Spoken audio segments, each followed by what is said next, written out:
Aujourd'hui, nous plongeons dans un idiome chinois intrigant, Saguima, qui se traduit par pointer un cerf et l'appeler cheval. Cette expression n'est pas juste une collection de mots, c'est une histoire, un morceau d'histoire et une leçon tout en un. L'origine de Xia Weima remonte à plus de 2000 ans, à l'époque de la dynastie Qin. L'histoire tourne autour d'un conseiller assoiffé de pouvoir nommé Zhao Gao. Dans sa quête de contrôle, Zhao Gao décida de tester les eaux en présentant un cerf à l'empereur, mais en le nommant délibérément un cheval.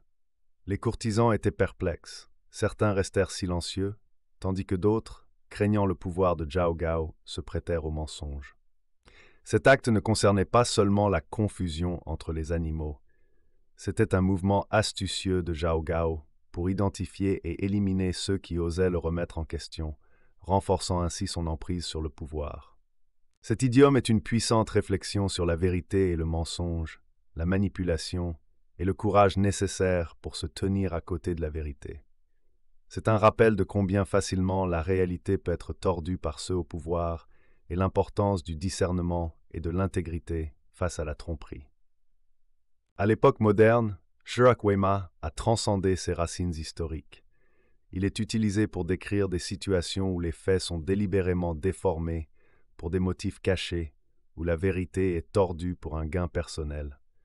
C'est un appel à la remise en question, à ne pas accepter aveuglément ce qu'on nous dit, surtout à une époque où la désinformation peut se propager plus rapidement que jamais.